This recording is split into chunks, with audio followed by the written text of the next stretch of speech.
The last couple of weeks, if you kept your ear close enough to the ground, you could feel there was something brewing. I couldn't quite put my finger on what it was because it wasn't really about high gas fees or the bull market or DeFi, but something bigger than all of that. Okay, it's happening! It was the emergence of something entirely new to crypto: populism.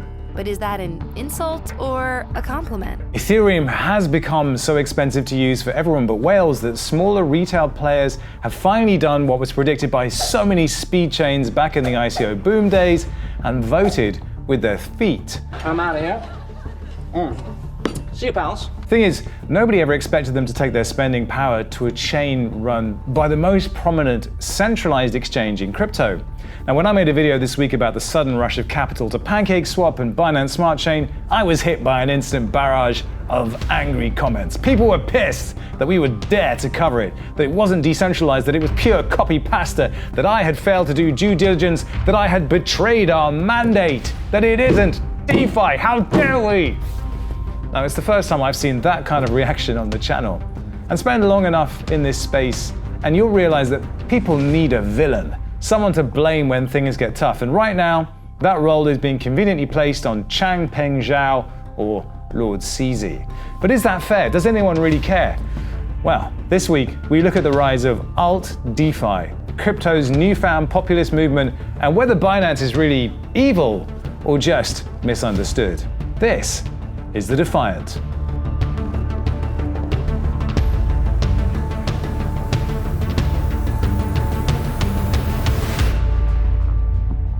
We have all borne witness to the rise of populism over the last 10 years. Trump was the most visible manifestation, but it's been everywhere. And as someone who's English, Brexit, well, yeah.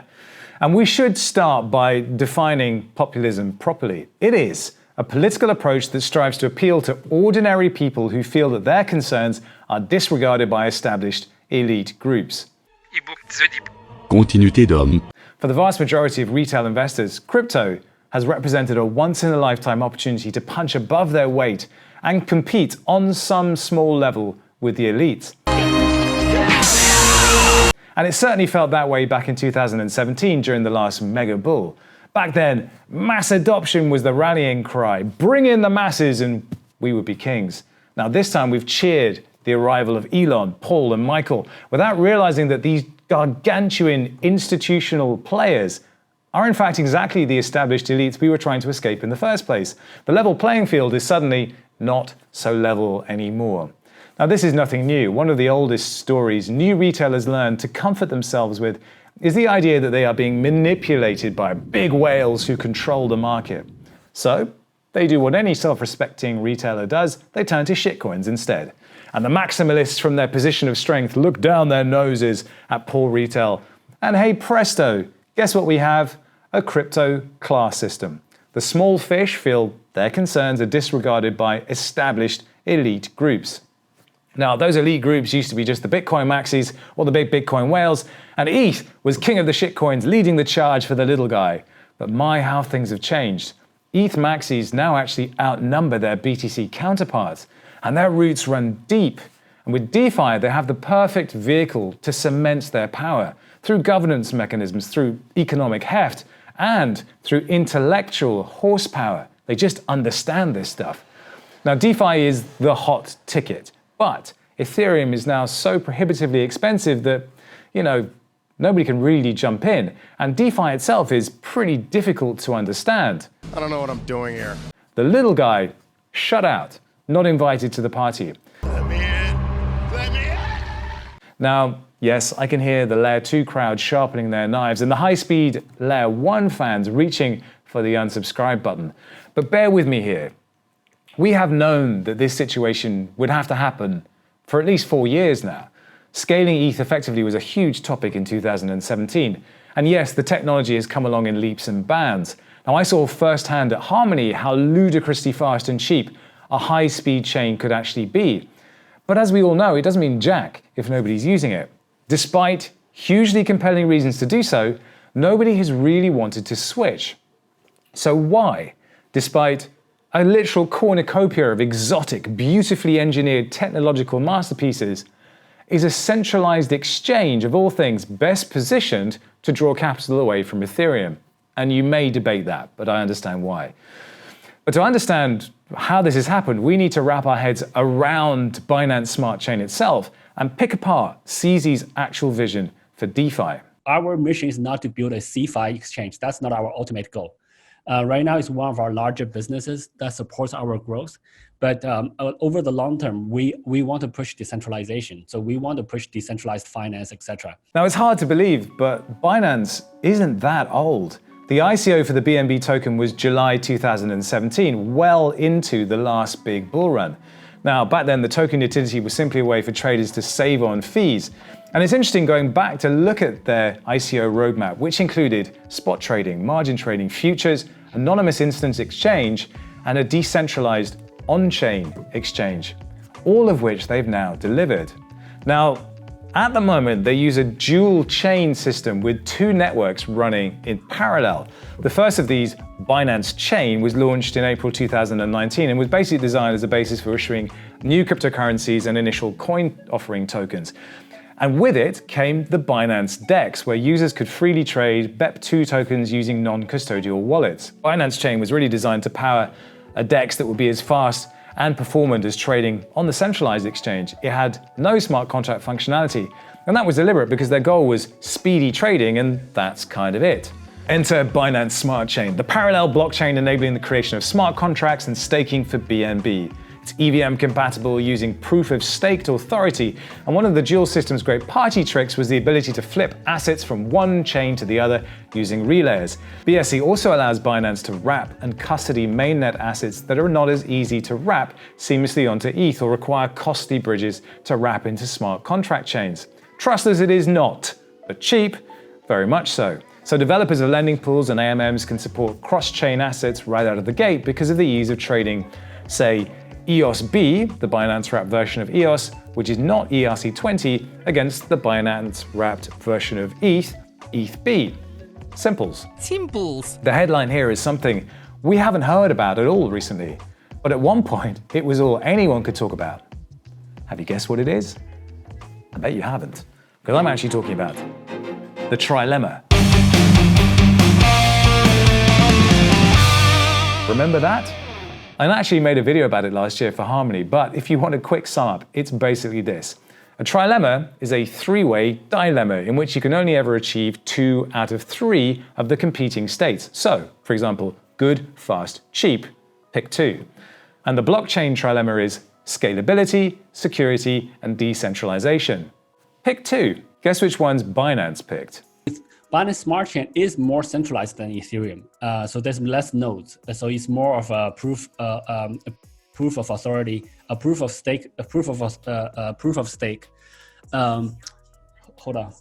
Now, Binance Smart Chain relies on a system of 21 validators with proof of staked authority consensus that can support short block time and lower fees. All the negative comments that came our way for covering this revolved around decentralization, or rather, the lack of it in this case. 21 validators, much like EOS's original 21 block producers, and we know how that one went. It concentrates the responsibility for securing the network and the rewards that go with that in the hands of a very small number of nodes selected by Binance, which also makes it permissioned. And just for comparison, BitNodes lists 10,032 full nodes for Bitcoin, while Ethereum has slightly more with 11,610. And that's what scaled up decentralization looks like. Now, getting a reliable network of nodes up and running with minimal downtime is actually a lot harder than you might think. So Binance prioritized performance over decentralization. And it's not the only chain to have done this. EOS and VeChain come to mind amongst others. But Binance is such a powerful force these days that I suspect there's a genuine fear that they might actually be able to tempt significant capital away from Ethereum-based projects. And that's probably the first time we can truly say that. Now, over the years, I've encountered dislike and distrust of Binance in lots of different ways. Its IEO tokens, which seem to unilaterally dump upon hitting the market, its extraordinary power over the market, and countless accusations of market manipulation, and so on and so forth. Now, this massive surge in activity on PancakeSwap has also drawn much skepticism. With Binance itself holding the vast majority of BNB, the token required to power activity on BSC, The allegation is that they themselves fluffed the volume and the creation of new addresses while simultaneously clogging up ETH withdrawals to exacerbate user dissatisfaction with the Ethereum performance. Did they actually do this? Now, I don't know. And you know by now that I tend to stray away from crypto forensics because it's just not my thing. But could they have done? Well, yes, most certainly. But really, there's kind of no need for them to do so. And there are also some startling facts and statistics to consider surrounding Binance's own use of Ethereum. And if we look at the top stats page on Etherscan, the top accounts by gas used, 6 out of the top 10 accounts, Binance. Or the top accounts by transaction count, 6 out of the top 10 accounts, also Binance. Now, over 5% of all transactions on Ethereum came from Binance. And you think your gas bill is high. So once again, we're seeing this tug of war for the soul of crypto, whose core pillar, decentralization, always seems to be the one most quickly and readily compromised. Now consider this tweet from Hasu, RE, Ethereum versus BSC. Every marginal person coming into this space will be less ideological and more pragmatic than the last. The result is an erosion of values over time. The hypothesis that many people will pay extra for decentralization is still completely unproven. And he goes on to say that he believes that people will pay for decentralization and pay extra, but it's not a given. Now, the unpopular thought here is that most people do not give a shit about decentralization. And the even more unpopular thought here is that this is probably true. Now, after the negative comments on the first video this week, it was interesting to see the responses to the second one I posted, which was a tutorial on PancakeSwap. Decentralization is code word for mining, and the greedy ETH miners are mad that they can't charge $90 for a simple transaction. BNB is more decentralized in the sense that the profit is not centralized in the pocket of some stinky miners with their manipulation games. ATM ETH is not sustainable. They're getting obsolete, and common folk don't care about centralized or decentralized or something. At least what I want is fast and cheaper transactions, and that's what I'm getting in the BSC. And Smalgo, who's a strong community member in MakerDAO, had this to say on one of their forums. I'm definitely enjoying low fees on BSC at the moment, and I'm a DeFi gamer. Playing there is 100 times more enjoyable just because of fees, no other reason. But that is a very strong one. BSC is definitely offering them a different story. In fact, the story that the people want to hear. And that's very dangerous. I definitely recommend to be careful here and keep a critical eye on what is going on at the moment there. And this is from one of the OG projects in DeFi, MakerDAO. You may think it's a gigantic stretch to compare Binance to the rise of populism. But if there's one thing that CZ has always had an acute sense of, it's how to understand what people want and how to give it to them. And if what people want is faster and cheaper transactions, then that is exactly what he is giving them. Now, going back, I remember when Binance opened for business back in 2017. At the time, all the action had moved from Poloniex, where the laggy trade execution had forced traders, onto Bittrex, where it was literally shitcoin heaven. You could buy any old crap, and it was like paradise. Binance, when it launched, had no stop losses. It was just another exchange, really. But then Walton Coin happened and did a 10x in a bear phase of the market, and people started taking notice. But there was really one moment that changed everything for me with regard to Binance. It was about Ant shares. Now, Ant shares had gone on a massive run and got people really excited, and it then rebranded to Neo and went on an even bigger run.